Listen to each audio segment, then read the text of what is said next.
Deja got that fire. Deja got that fire. Someone call the ambulance on the wire. Deja got that fire. Deja got that fire. I'm jumping through the obstacles, I made it through the wire. Deja got that fire. Deja got that fire. Someone call the ambulance on the wire. Deja got that fire. Deja got that fire. I'm jumping through the obstacles, I made it through the wire. Hello guys, what's up? It's your girl, and we're back at it again with another vlog video for Just to Clarify.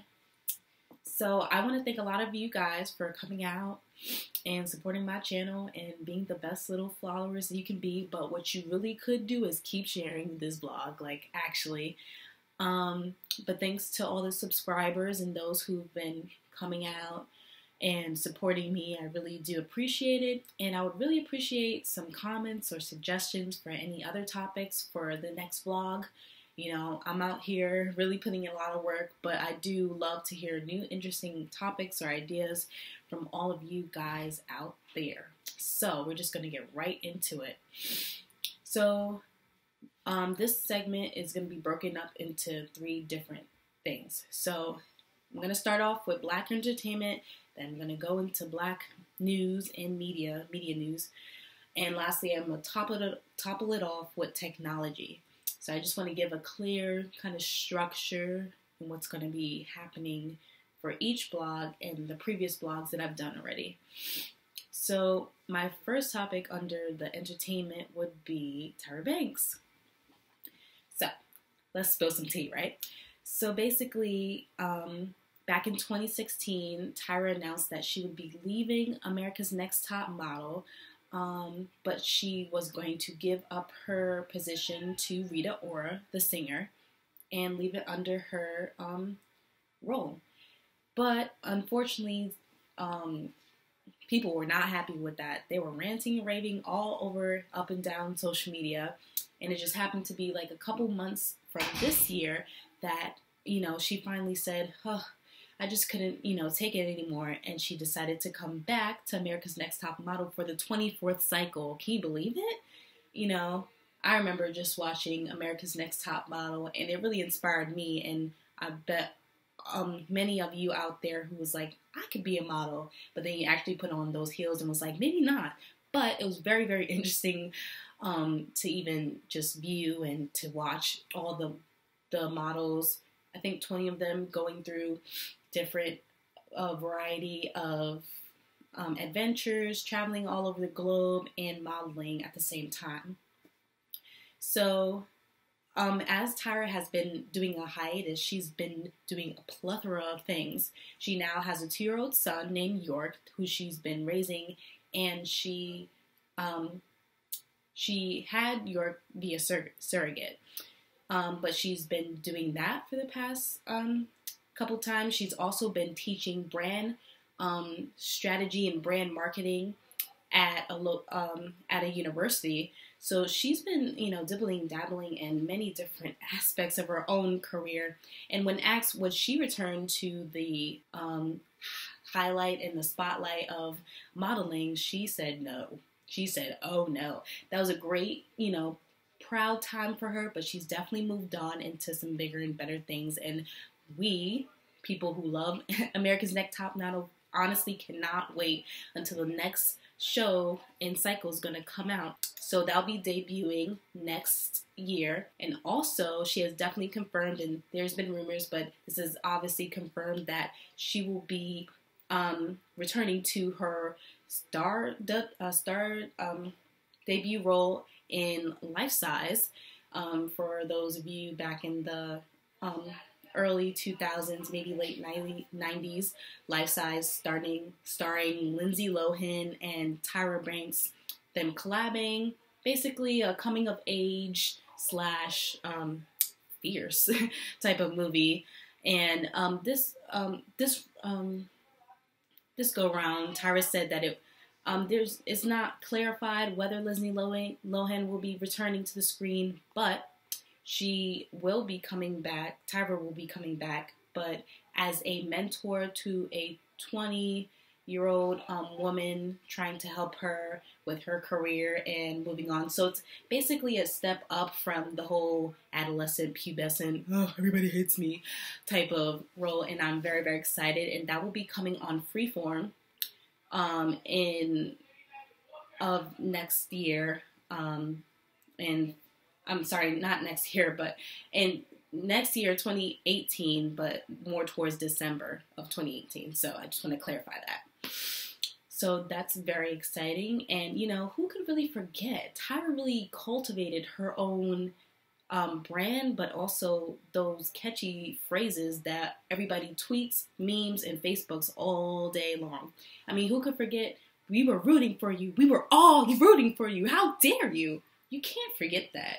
And there's nothing else that can replace that vitality of Tyra. Also, my personal favorite, smiles with the eyes, because, you know, only she would say that. And it's actually funny, during an interview, Tyra was saying that, you know, she never knew that her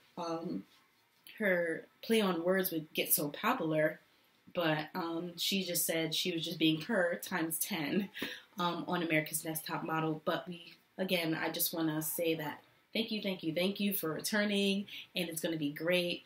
And you could see the full story on VH1 on their website. And, you know, how she debuted it, she was just doing a promo advertisement for VH1 saying, yes, I'm back and I'm ready. And we're so excited. Y'all better get excited because, you know, Tyra gives originality to America's Next Top Model, you know, and it's just great. So I just want to say that. All right. So another very, very important topic are the Grammy nominations that just came out. I mean, Grammys. First of all, I'm very, very excited that next year the Grammys will be coming to New York City. Yes, because I live in New York.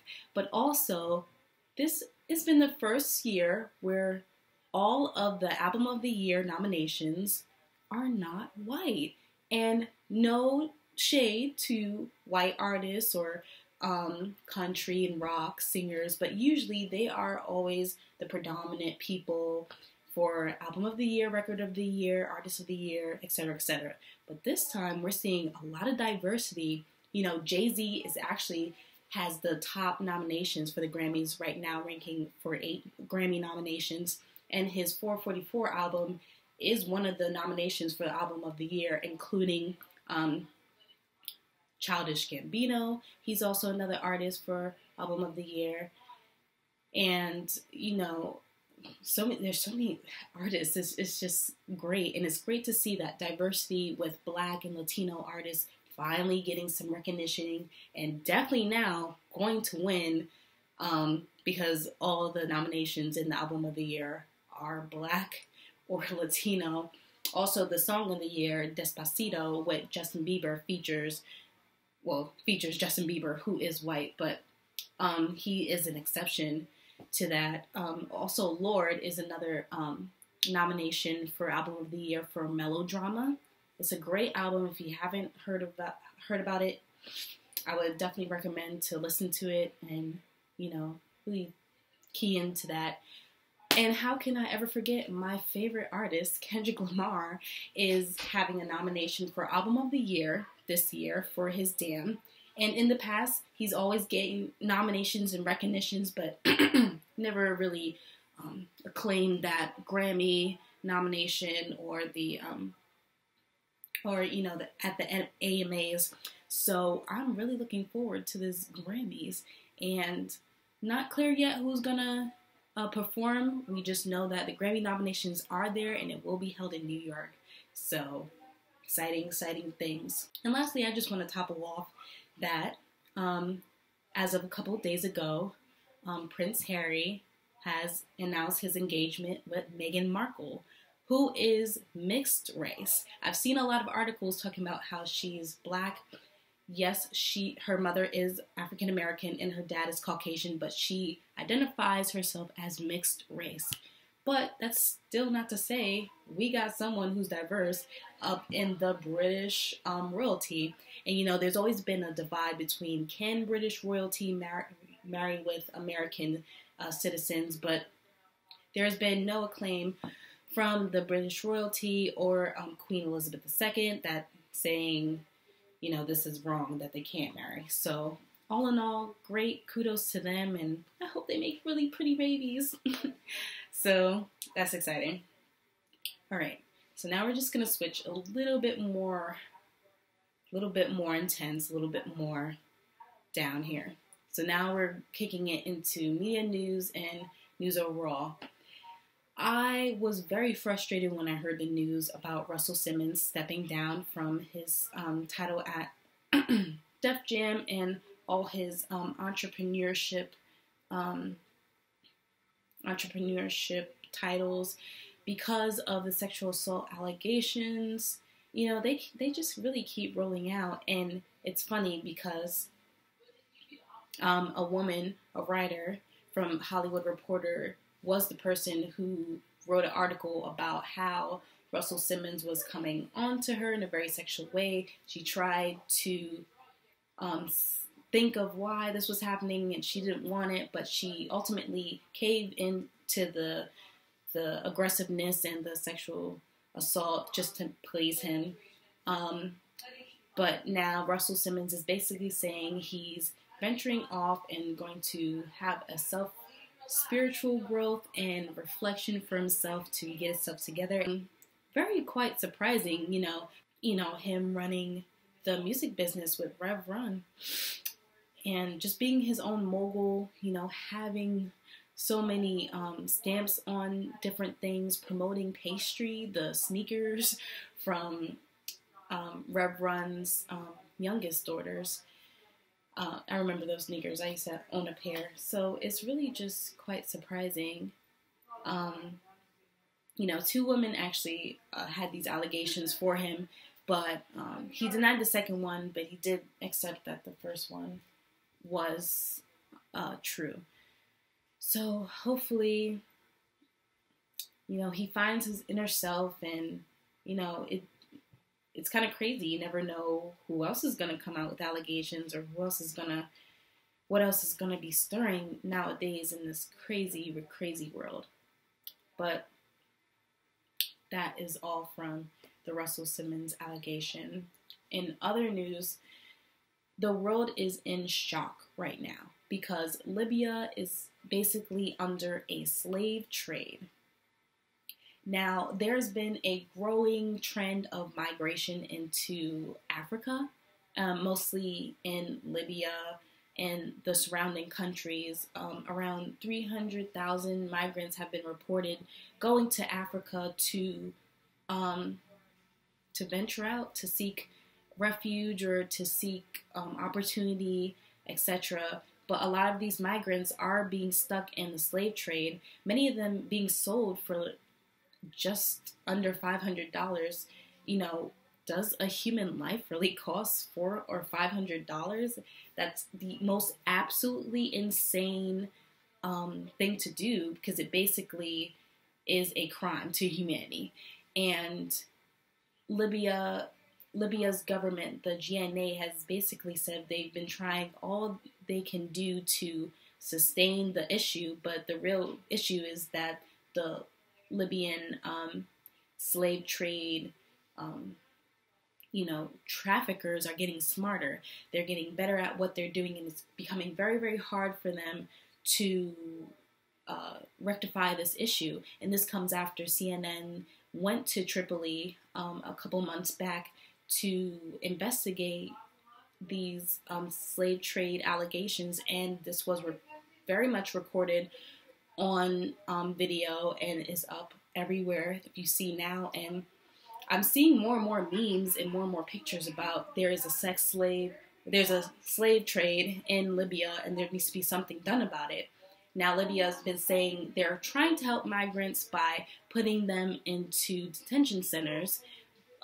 These detention centers are used as like safeguards to basically deport these migrants back to their home country. Unfortunately, not many of them are reaching back there because the process is slow, because everybody's on edge.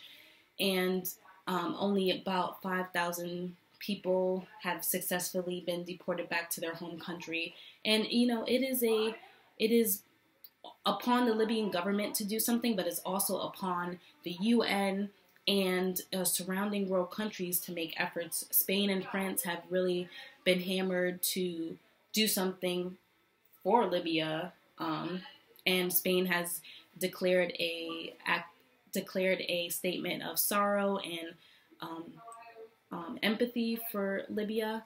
Overall, I think the world really does need to pay attention to this issue as it increases and more information is distributed to the mass public. These things are very real. Slave trades and sex trafficking and trafficking overall is still a very big issue, and it's just unfortunate because in these more underdeveloped, more hierarchy societies, it's hard to manage that, but it's also hard to manage that here in America where sex trafficking is still an issue and not easy to crack down on because there's many branches and there's stages to it. So that is the unfortunate truth. But I will definitely be looking up on this issue and just seeing what the world and the UN and the Libyan government are doing to enforce change and try to help those who are stuck in this very massively tragic issue. Whew. So if you're heavy-hearted now, rev it up because we're going to go a little bit back into a different aspect of the blog now. So that was just a bit of media news and just to keep you informed. So for the past couple of years, there has been a issue and talk about net neutrality. So now I'm getting more into the technology aspect of my blog. So net neutrality basically means that people have unlimited access to their favorite shows or their favorite sources of information, etc., etc. So without net neutrality, it is a longer period for people to get the access of information. And actually, back in 2014, Comcast regulated Netflix because they wouldn't pay their dues in order to speed up their broadband width, and that resulted in people having very slow access to Netflix. So if people don't know about net neutrality, I would definitely suggest to Google it to really look at why the FCC wants to make greater demands for implementing net neutrality and making sure everyone has equal access to their favorite shows. And it doesn't even just impact, millennials. It should impact everyone, and especially people under the low wage and lower class, because it's even harder for this class to gain access as it is with cable and internet access fees and applications just insurmountable. So net neutrality is important. It enables us to see and view whatever we want, however we like, as much as we want. And if we don't have it, then it becomes a huge problem, especially for a society that's continuously accruing more information and more entertainment and more access. So, in about 2 weeks, the FCC will make the final decision, and it's really up to us to tell them this is very important. We need this. We want this. This is it. It really doesn't help us to have to take a back end at certain companies or certain lobbyists who think the net neutrality responsibilities are too restricting overall. But we will just have to see what the laws and the passages will say. But I hope all this information was very useful to you, Thank you for viewing, and I hope you guys can tune in next week. Deja got that fire. Deja got that fire. Someone call the ambulance on the wire. Deja got that fire. Deja got that fire. I'm jumping through the obstacles. I made it through the wire. Deja got that fire. Deja got that fire. Someone call the ambulance on the wire. Deja got that fire. Deja got that fire. I'm jumping through the obstacles. I made it through the wire.